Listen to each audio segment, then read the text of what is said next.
All right, I want to talk about power requirements. Power, power, power. Now this is the battery box on this old camper, and I got to redo it. It needs a new fuse box put in it and everything else, and I'll get around to that. But right now it has this one little battery in it. But what we do to be able to go using 110 without having to use a generator is we have this little power inverter that I picked up at Walmart for about 40 bucks. I've got an extension cord plugged into it. It's red with a black stripe on it. Not that that matters, but it comes in important in the rest of the video. And what I did is I fed it from the battery box through there, which goes underneath the fridge inside. And then it comes out underneath the cupboards, underneath the stove, where if you look down the side of the camper, that's where the shore power goes. I get this thing closed. Where the shore power is supposed to be plugged in, coming out, so we can plug into the camper or plug into an outside line, 110 from the house or whatever, or from a generator. But what I did, I looked at a lot of things, people talking about doing inverters in campers, and I read them. Guys talk about having to put in a separate circuit, and different outlets and things to run the inverter because of whatever reason. And these are guys that probably have the TVs and the microwaves and all that. Microwaves generally, like the one we had in our little camper, you can unplug it, so it's not drawing down your power. But show you where that red cord comes through. It's right here, and it's just an extension cord, and then the shore power is plugged into it right here. It's just, so it's the camper power is plugged directly into the inverter that you saw a while ago on the outside in the battery box. And the reason the inverter is over there in the battery box, it has a very short cord to hook it to the batteries with.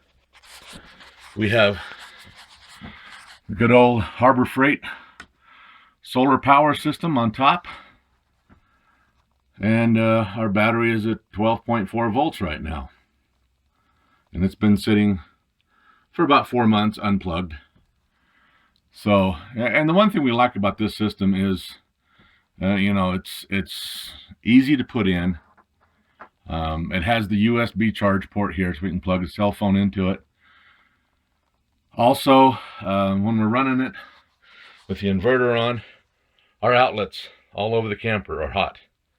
We can plug your home charger in there for your iPad or whatever. We have an old laptop that we run that we'll plug into it sometimes. We have the little stereo speakers that are separate that have a built-in amplifier you got to plug those into. We have one set of those we plug into it. So, Sunday mornings we want to play something for church. We have it. It gets raining, we want to watch a movie, we got it loaded up on the laptop, we can sit and watch it. So we don't need a TV, we've got one.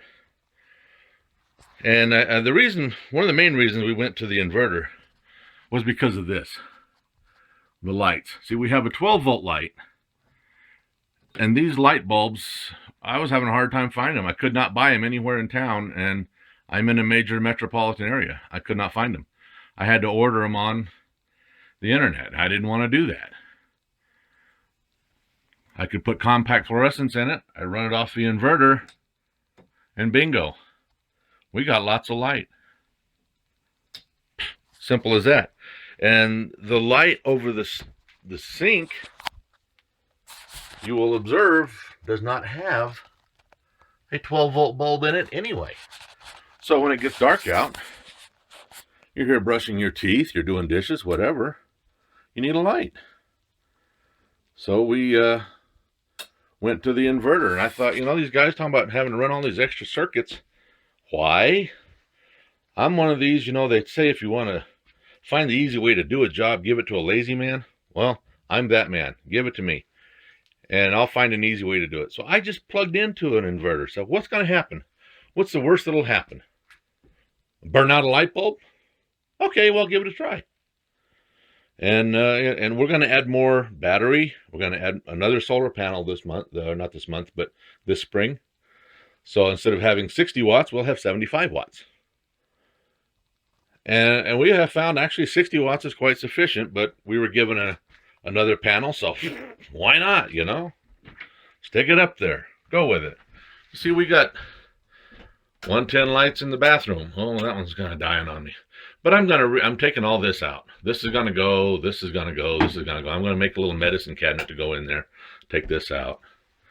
And you know, we just do a little here and there as we go along. We get it livable. There you go. That's how you can run 110 without having to listen to a generator.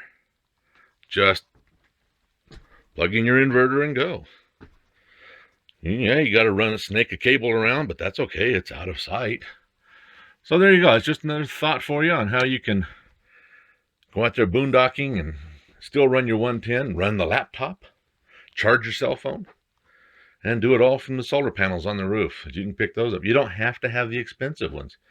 Like I said, you know, the 60 watts is running anything we want to run in here now.